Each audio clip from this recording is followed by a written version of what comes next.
Olá pessoal, sejam todos muito bem-vindos e hoje, dando sequência mais uma vez aos nossos diálogos filosóficos, nós temos como tema o desenvolvimento espiritual. Um tema bastante amplo e também que pode fugir da mente, pode fugir do diálogo e até mesmo da filosofia. Mas vamos ver o que a gente consegue trazer dentro da mente e dentro da filosofia para que contribua com o nosso crescimento.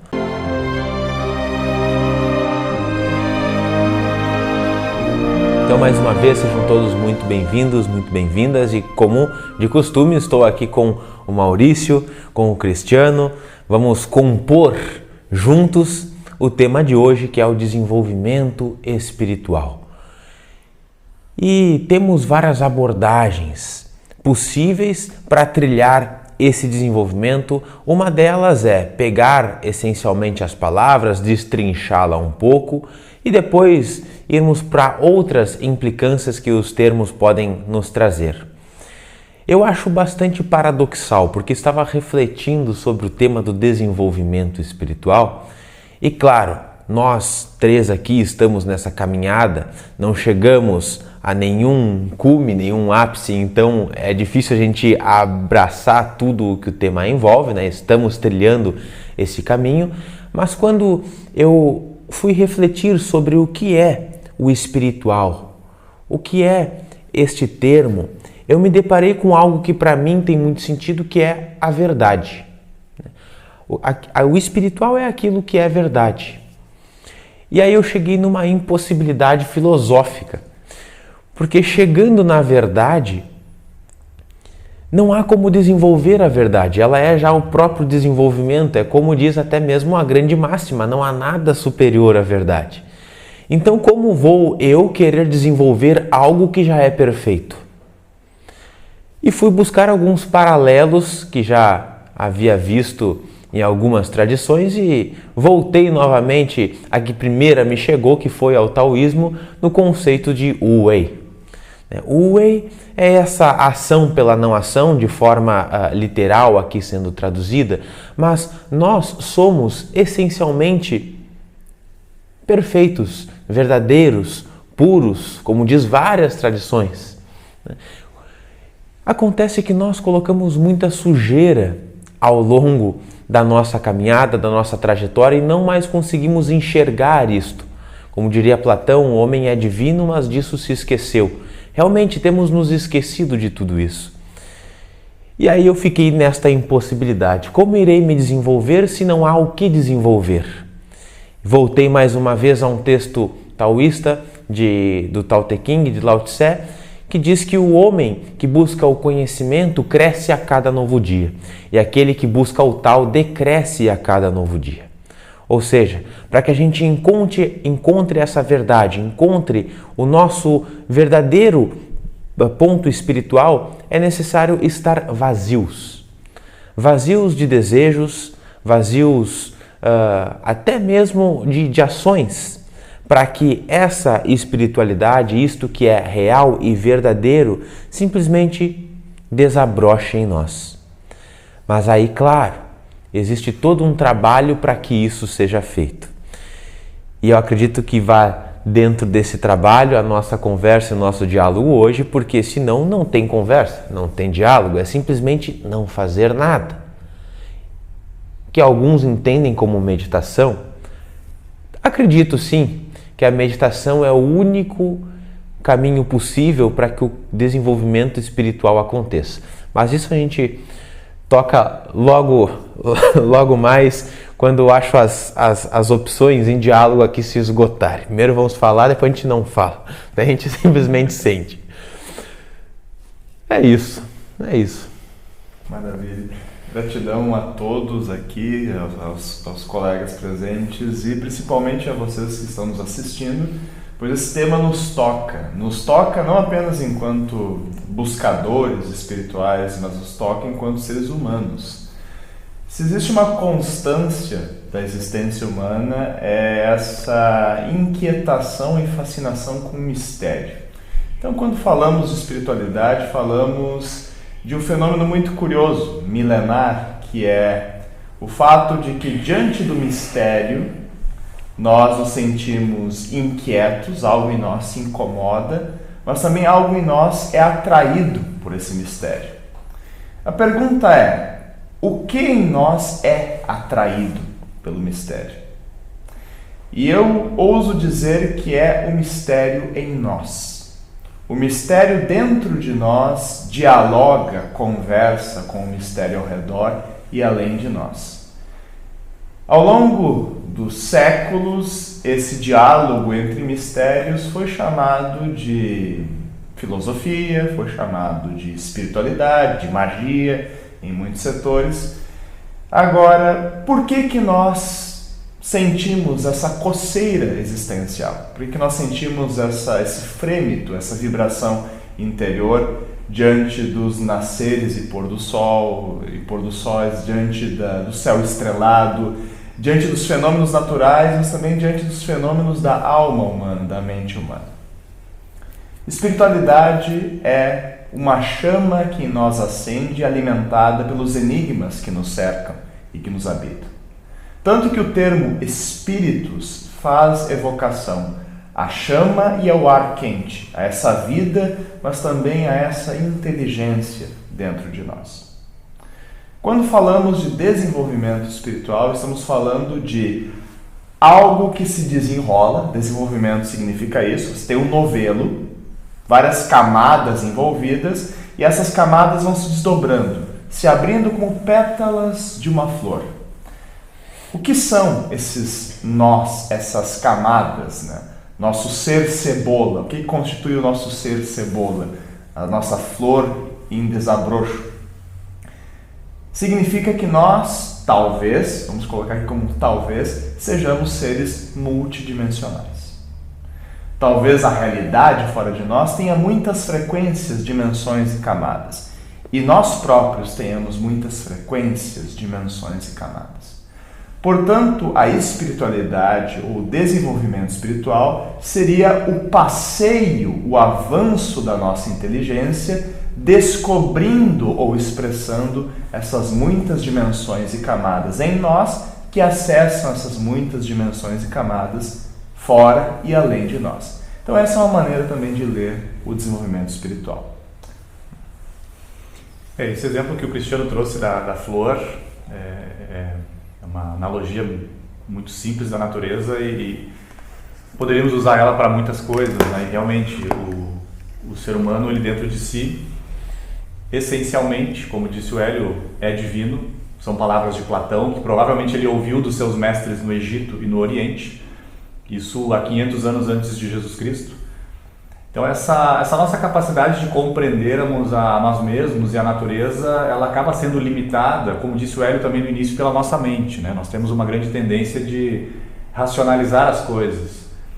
E realmente falarmos de Deus, falarmos da verdade, falarmos do Espírito de forma racional, nós estamos limitando, né, toda essa grande verdade. As palavras, muitas vezes, elas acabam limitando, né, a verdade, como dizem os filósofos. Então, esse desabrochar, digamos assim, ele pode também traduzir essa necessidade do ser humano de buscar compreender as coisas de uma forma mais intuitiva, através, como dizem também as literaturas orientais, né, através do olho do coração, através da essência da mente, e não por essa mente que julga, divide, analisa, que critica, né, e que teria, digamos assim, um aspecto da nossa mente mais conectado com os aspectos superficiais e fenomênicos da vida, enquanto que internamente e através da meditação e de outras práticas nós poderíamos ir despertando esse outro aspecto da nossa vida interior para compreendermos a realidade de uma melhor forma. E claro, como estamos falando aqui de desenvolvimento espiritual, né, para compreendermos também o que é essa tal aí de espiritualidade, que hoje em dia também virou um tema, digamos, um tema muito pop, né, está muito popularizado também, mas nós vamos desenrolar hoje, né, na medida do possível aqui, no nosso conhecimento, sobre esse tema que, sem dúvida, é um grande tema e é talvez o tema, né, o desenvolvimento espiritual. Talvez seja essa a razão de nós estarmos em marcha na vida. como o Cristiano comentou, esse desenvolvimento trouxe a analogia do novelo, né, que se desenrola, e também das flores que desabrocham. Este novelo somos nós e estas flores também somos nós. E a gente já tratou em outros diálogos da teia da vida, dizendo que tudo quanto existe é também um único ser, ou que todas as faces, todas as personalidades, elas se conectam e estão interligadas. Fizemos parte de um grande corpo que é o corpo universal. E aí está uma boa questão também, porque se a gente enxergar como verdade realmente que todos fizemos parte de uma grande teia, é legal, mas ao mesmo tempo é triste, porque se nos compararmos, embora não haja comparação, com outros reinos da vida, como os animais, como os vegetais, eu até diria que nós estamos um pouco atrás, lá na cauda do foguete. Se analisarmos os nossos comportamentos enquanto seres humanos, enquanto humanidade e destes outros reinos, quem é que causa mais dano à natureza? Um animal não tem nem essa ideia sequer de causar um dano. Nós, muitas vezes e quase sempre por ignorância, é que fizemos algumas mazelas para nós mesmos e para a natureza.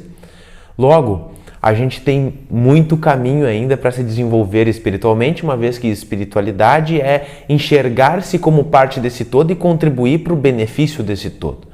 Mas como o Maurício trouxe também, nós muitas vezes estamos nessa mente dual que causa cisões, e aí fica muito forte o ego.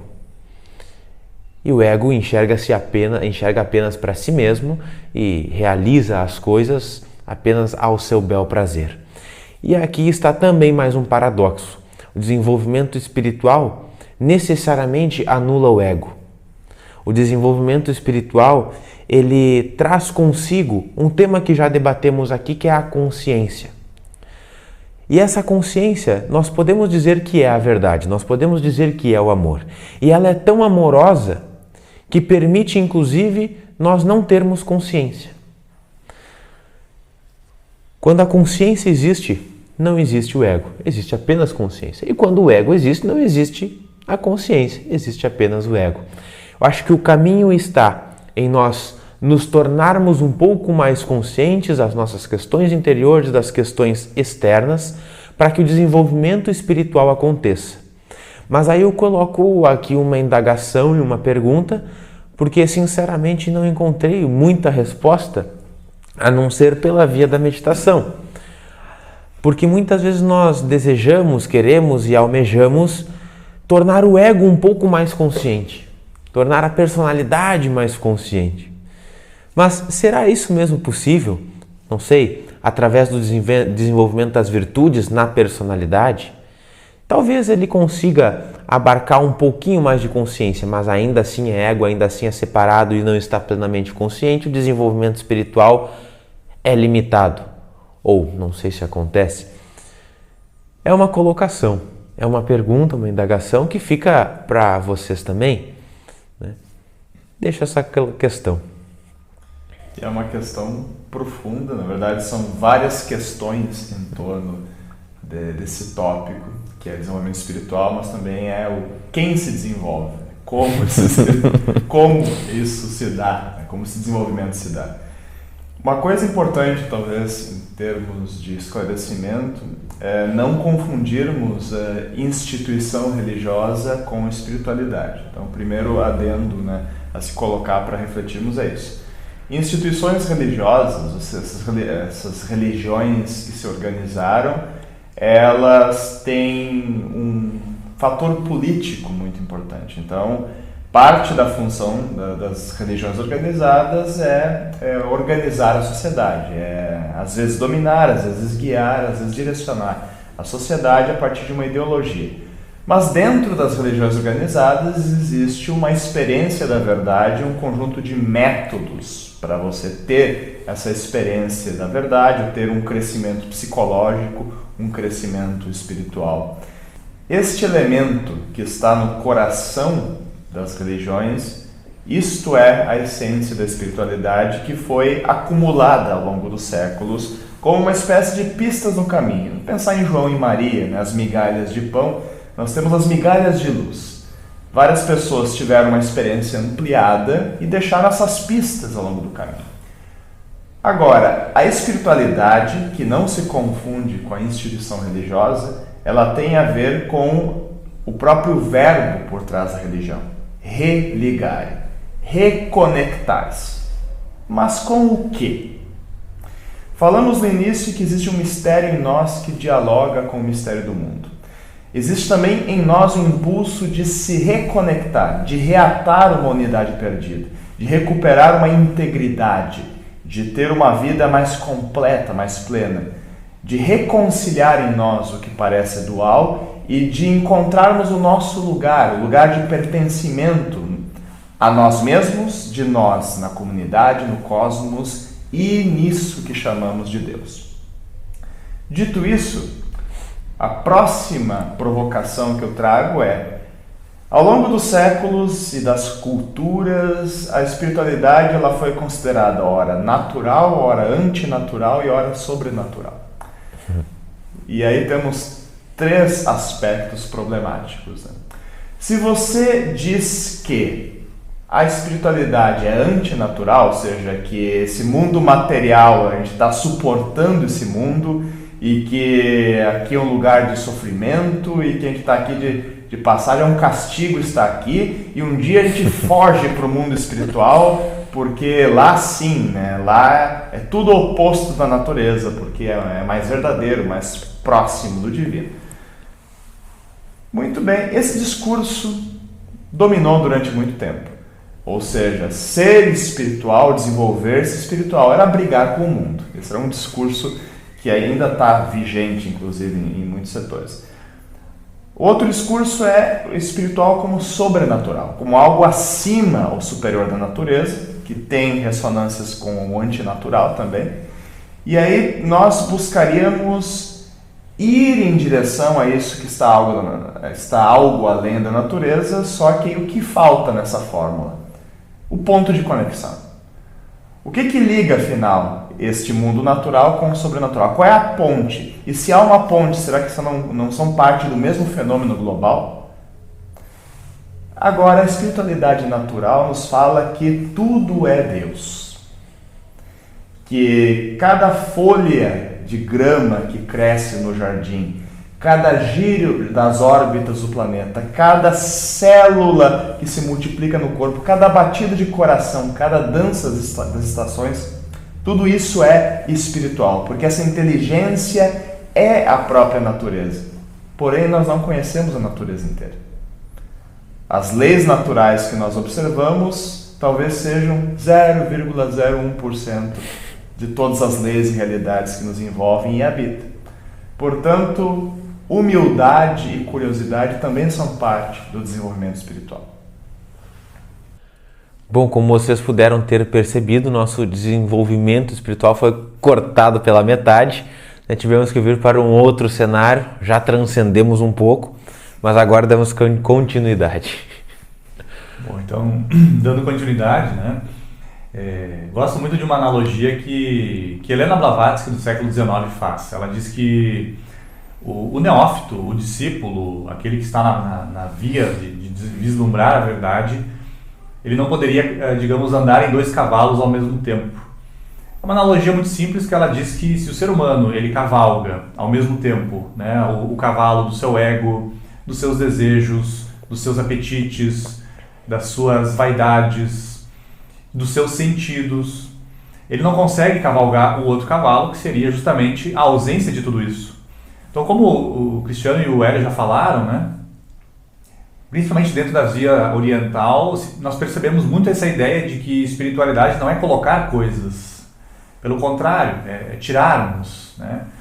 Purificação de desejos, purificação de qualquer elemento que esteja escondendo de fato a nossa verdade interior. Porque todos os mestres já disseram isso, né? A verdade ela se encontra dentro, o reino dos céus se encontra dentro. Lao Tse, que admiramos muito, né? Deixa bem claro no seu Tao Te Ching que para vislumbrarmos o tal, somente o caminho interior. Só que esse caminho interior ele passaria, né, por esse processo de ir desfazendo o ego, de purificar muitos elementos que não participariam dessa joia rara, dessa joia, desse grande diamante que seria, no caso, essa verdade, esse mistério que habita todos nós. E esse é um caminho natural, que se nós tivermos a coragem para encarar e para trilhá-lo, porque de fato exige bastante coragem, porque é abrir mão de certa forma de nós mesmos, ou pelo menos da ideia que nós temos de nós mesmos, que é muitas vezes esse apego à personalidade, aos nossos desejos e enfim. Mas você fala bastante também, e para mim fez muito sentido durante bastante tempo o desenvolvimento das virtudes, como também um crescimento espiritual. Mas se a gente tiver a coragem para fazer isso que o Maurício trouxe aqui, que é simplesmente ir deixando de lado ou não colocando tanta atenção às nossas paixões, aos nossos desejos mais instintivos, egóicos, eu diria, as virtudes elas simplesmente vão brotando, elas vão surgindo. Porque como citei lá no início, nós essencialmente já somos tudo isso. E ela simplesmente ganha voz, ganha vida. E já citou também que todos falaram isso. Vós sois Buda, nós somos o Buda, nós somos essa grande consciência. Mas claro, exige também, de certa forma, uma diligência, um esforço, porque nesse caminho nós vamos percebendo, pelo menos eu tenho percebido, bastante elementos psicológicos, que a gente pode dizer aqui como as nossas sombras, como alguns medos, algumas culpas, algumas vergonhas, ou utilizando aqui Reich, algumas couraças que nós carregamos, que são memórias, que ainda estamos apegados, seja das experiências dessa atual vida ou de outras ainda. E às vezes desta vida, mas em momentos que nós não tínhamos sequer condições de ter consciência, como às vezes na barriga da nossa mãe durante a gestação ou em outros momentos quando criança. Então, esse é um elemento também muito importante no desenvolvimento espiritual. Esses medos, essas couraças, elas vão se abrindo diante de nós quando nós estamos dispostos e com coragem para encará-los. Mas pode dar um pouco de medo, ainda mais nesse momento, mas eu diria que para você não parar quando se deparar com essas sombras. Vá adiante. O benefício disso é muito grande. A liberdade que se tem depois de destrinchar essas couraças é muito grande. E aí, lembro aqui da filosofia um pouco do Tantra, que não vem conflitar com todos esses medos e todas essas culpas, mas sim simplesmente trazer a vivência do amor, trazer a vivência dos prazeres da vida, dos prazeres das comunhões, para liberar tudo isso. Porque se o amor, se essa consciência é a energia mais forte que tem, porque é a energia que cria toda a vida, ela também é capaz de, ao nós ser tocado por ela, desfazer todas essas questões internas. Sem muita briga, mas com coragem. Coragem é um elemento bastante necessário para o desenvolvimento espiritual. Com certeza. Até porque, quando falamos de desenvolvimento espiritual, nós falamos de uma jornada de autoconhecimento e autorrealização.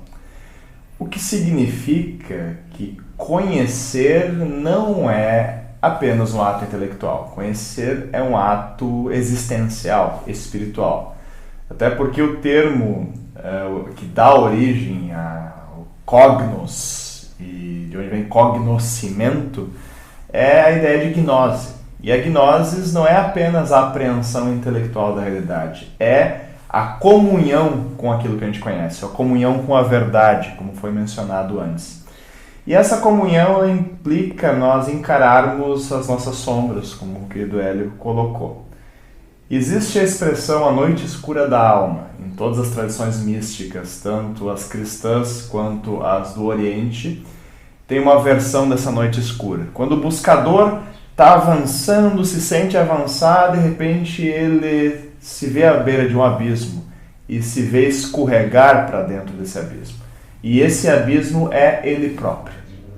Ou seja, todas as realidades que ele reprimiu e negou, todas as sombras do passado, emoções, potenciais não manifestos, e para nós nos tornarmos um com nós mesmos, e essa é a grande tarefa do desenvolvimento espiritual, tornar-se um consigo mesmo e com um propósito divino dentro de si, tornar-se um com o universo, incluindo a humanidade, tornar-se um com Deus, não importa o nome que você dê a esse Deus.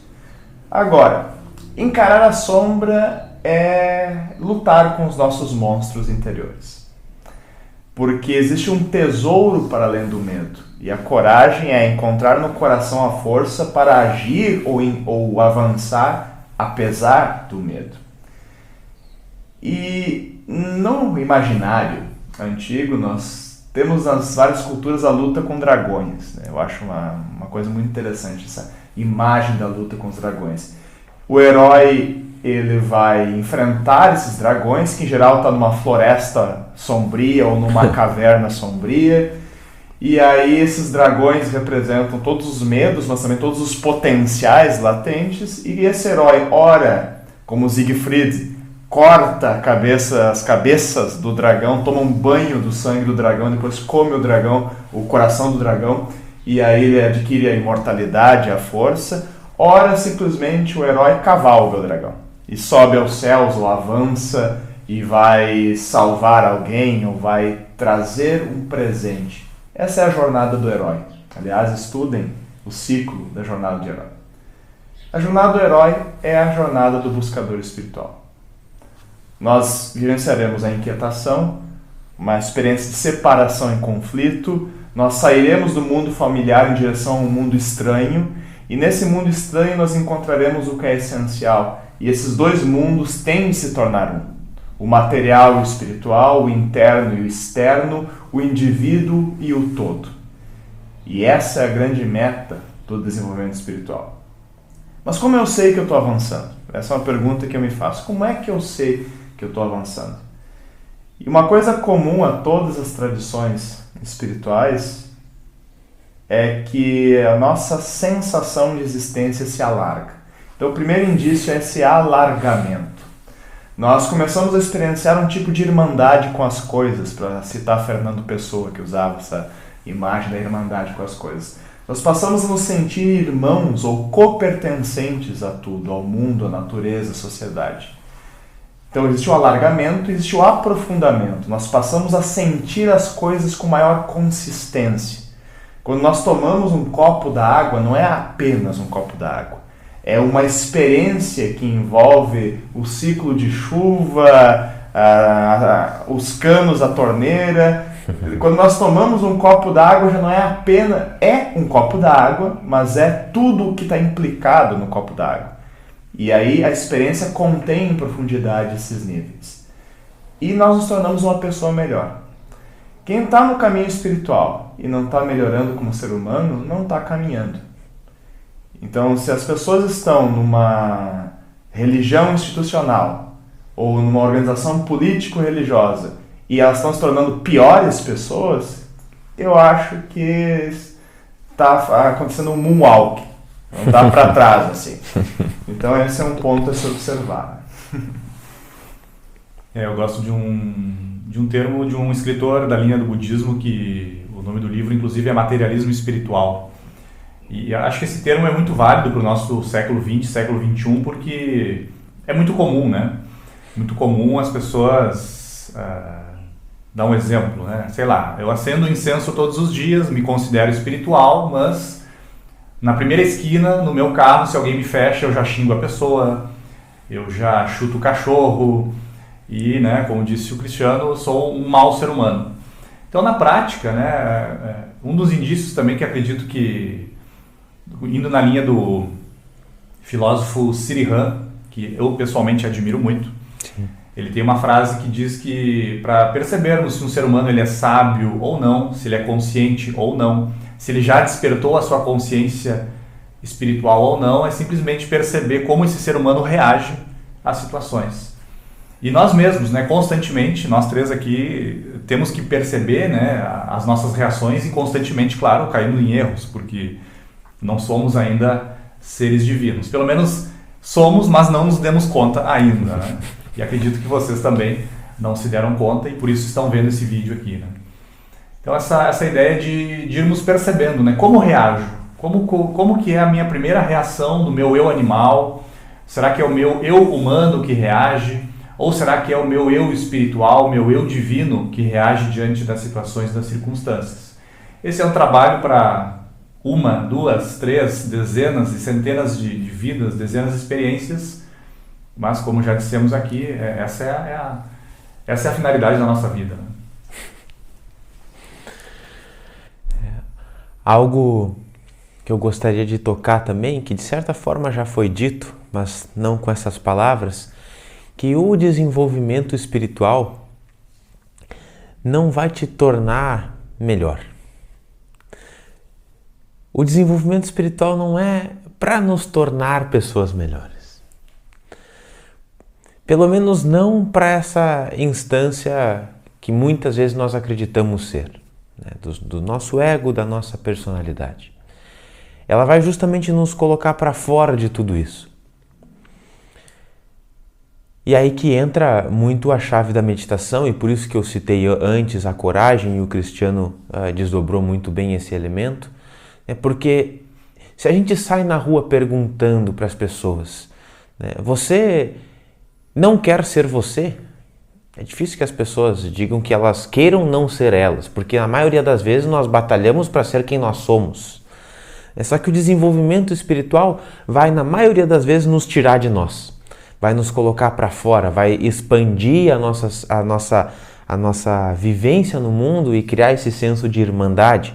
Mas isso é um atentado para essa mente mais dual, para essa mente instintiva, que é também muito necessária para viver no mundo, numa sociedade como a que a gente vive e como a gente construiu.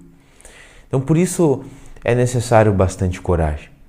Mas a meditação, ela é muito linda, muito bela, porque ela vai respeitando o nosso atual estado de consciência. Ela vai colocando como se fosse doses homeopáticas na nossa atual consciência para ir lentamente, pouco a pouco, expandindo.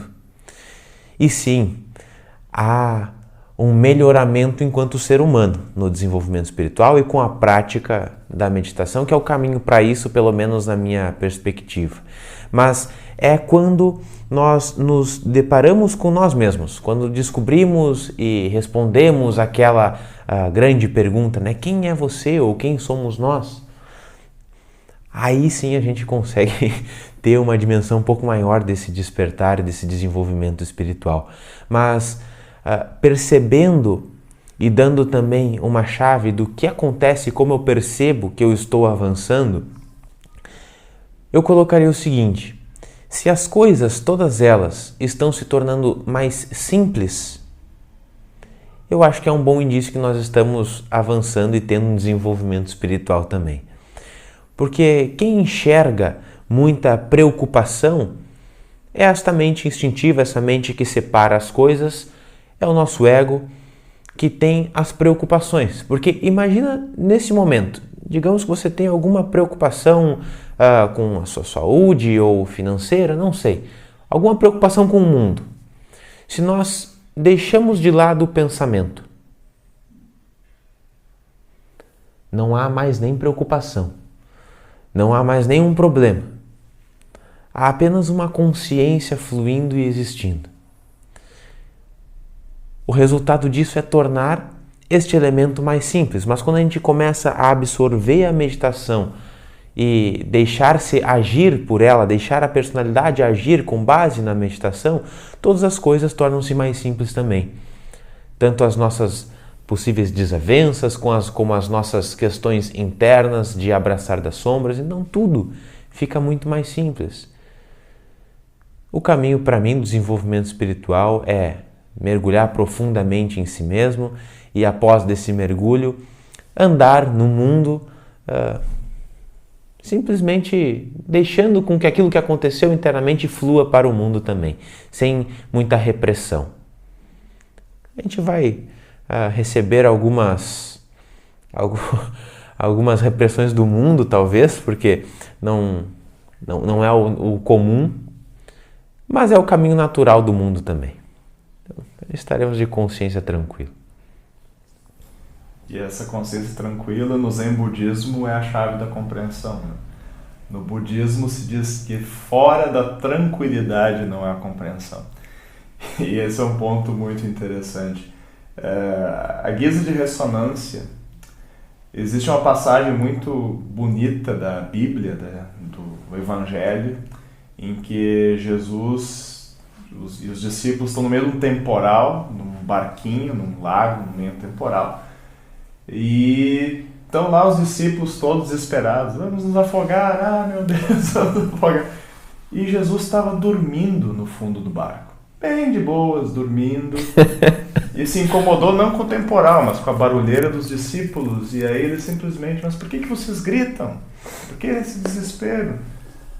Ó homens de pouca fé. Aí ele se levanta, faz um gesto de mãos e o temporal se acalma, né?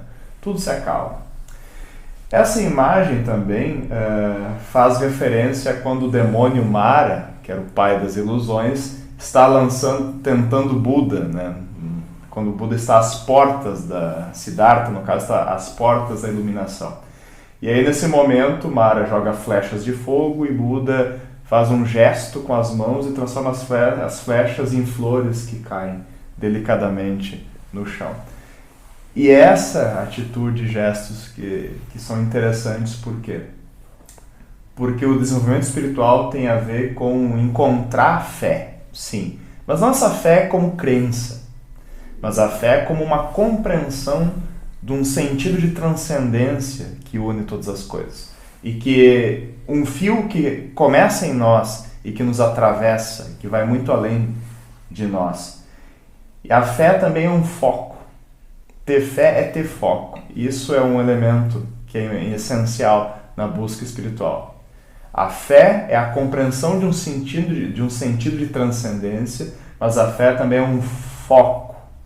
Porque o foco é necessário para você criar um buraco nas paredes e muros que nos separam das realidades internas e externas.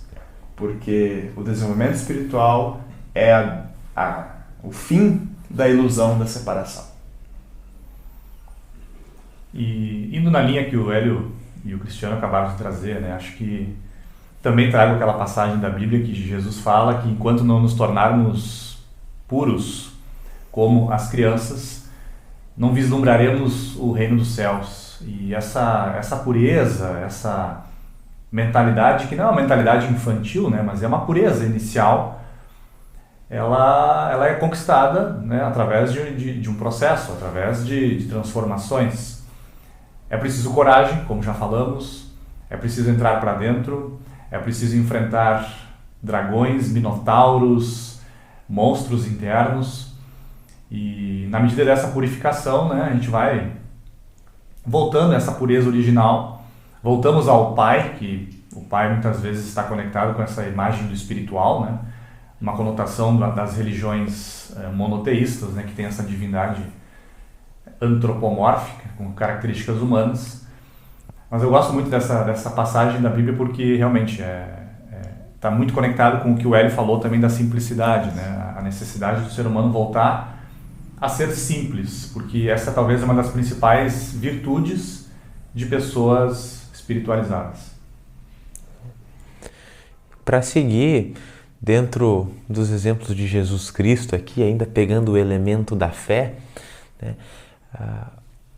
Algo que se desdobra dentro da fé também é a confiança, né? Porque se tem fé, se tem essa compreensão de que tudo está conectado, tudo é uma única coisa, então você tem confiança também. O barco não vai afundar, né? O nosso barco não vai afundar, porque estamos amparados pelo todo.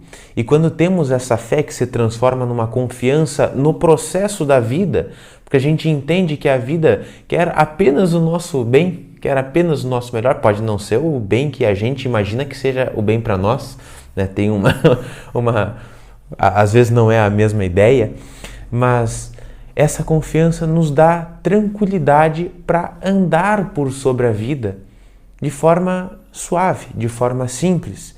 E quando a gente consegue manifestar isso, trago a outra frase de Cristo, que é: tudo mais nos será dado por acréscimo. E aí a gente perde o medo e perde também as preocupações que a mente traz, porque imagina se eu me lançar nessa confiança, muitas vezes pode soar como: nossa, mas então eu não vou mais trabalhar para ter o meu dinheiro, o meu sustento, e aí o que vai acontecer comigo se eu não tiver isso, porque eu vou parar debaixo da ponte, eu tenho que dar de comer para as crianças e para não sei o que. E aí cria um tumulto em que já se perde a confiança, já se perde muitos dos preceitos necessários para que o desenrolar das sincronicidades, que é o que a vida nos traz e que nos apresenta para a gente ter as experiências e desenvolver-nos espiritualmente, isso se perde também.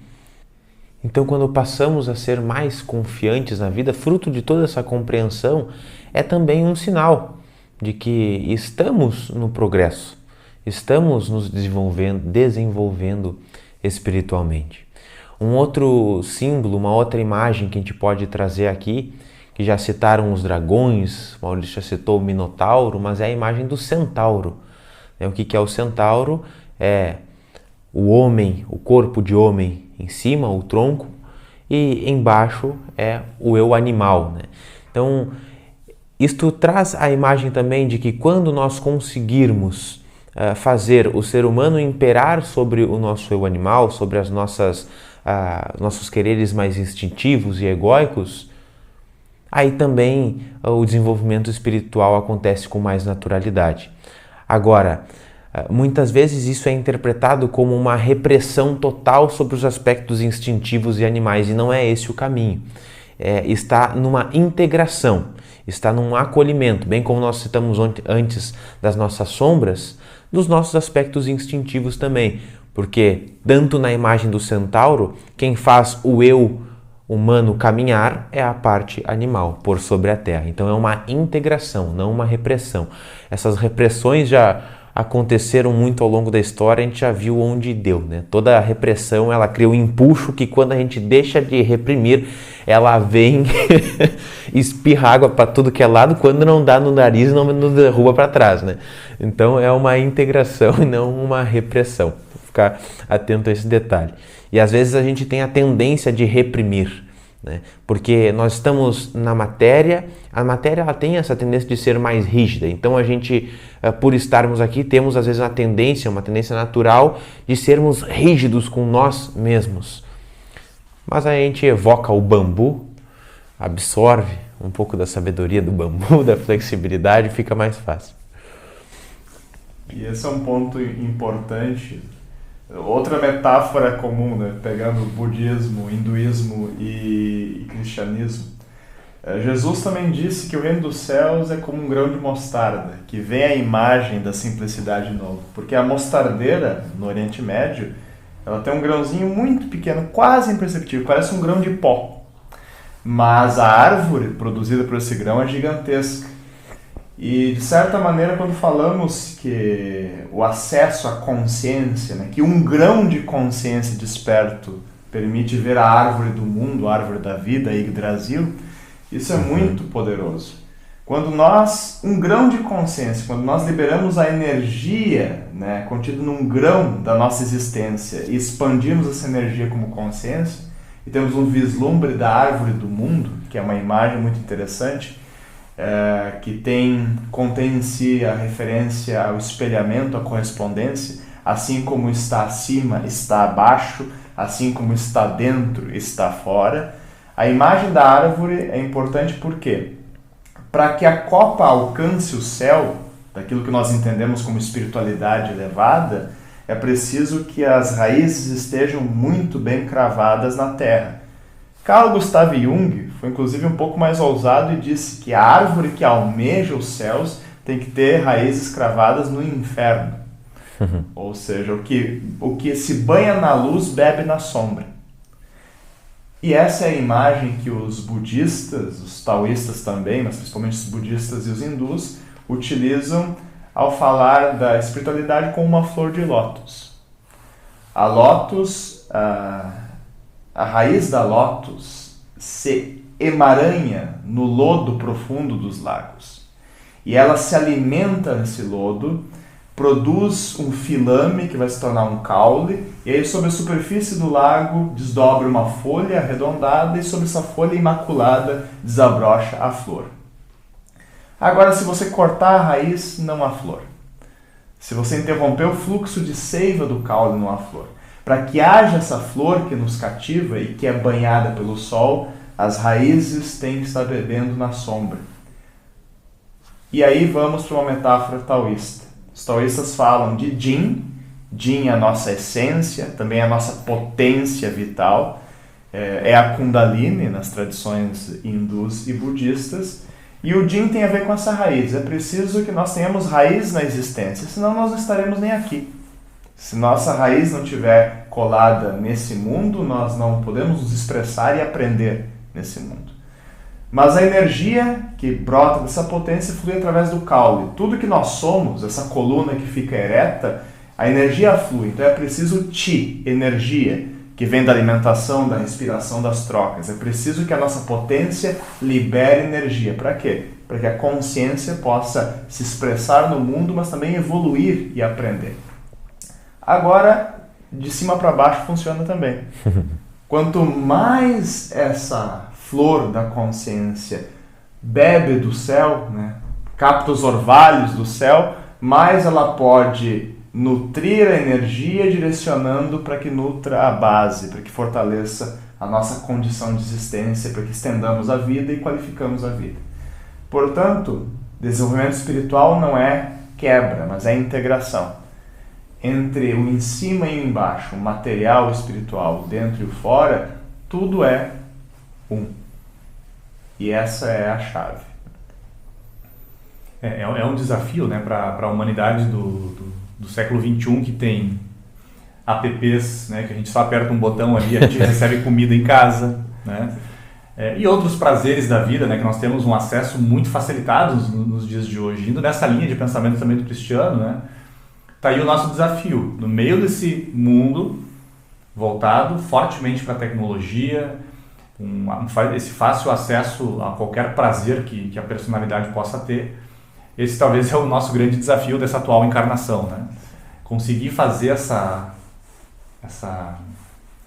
harmonia, né, entre a busca espiritual e viver no mundo, porque isso não está desconectado, né?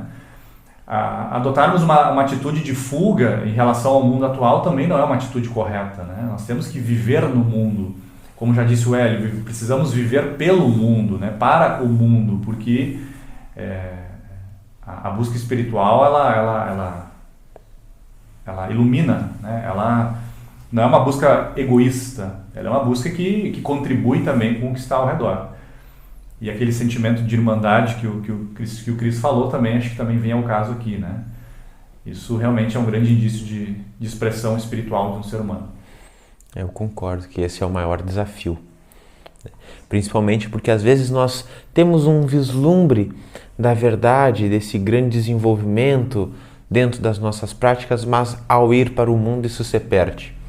Porque nós somos facilmente influenciáveis, né? Se nós fizemos parte dessa humanidade, há uma ressonância do fora com o dentro, e se isso não está bem firmado internamente, se as nossas raízes não estão lá no lodo, mas recebendo a luminosidade do todo, realmente é bem fácil a gente se perder, é bem fácil.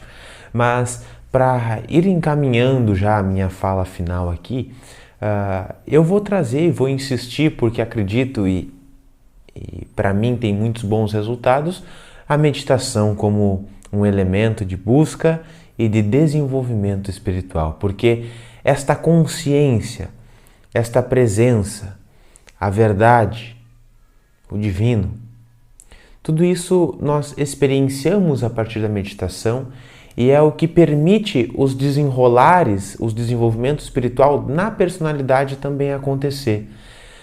Mas isso a gente sabe.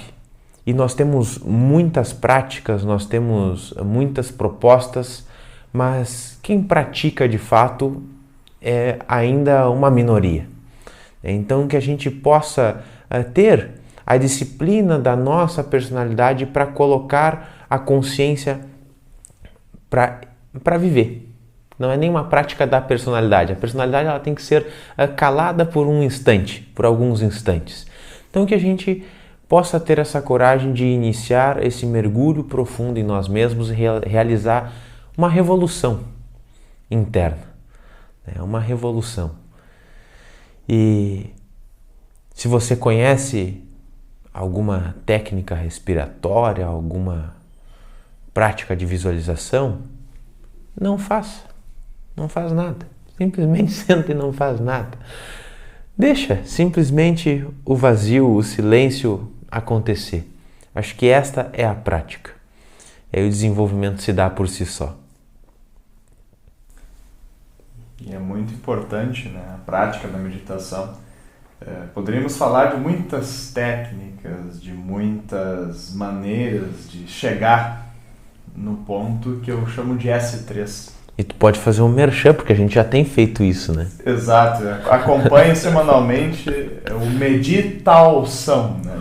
Lives no Instagram e também os cursos que serão veiculados, estão sendo veiculados. Porque meditar é estar vivo, né? Costumamos brincar que meditar é estar vivo, desde que a nossa vida esteja sendo emanada desde o nosso estado mais natural.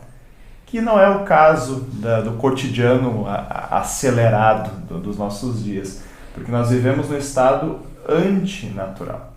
E aí eu vou fazer uma defesa, mas eu sei que os meus colegas aqui concordam, e provoco vocês que estão assistindo.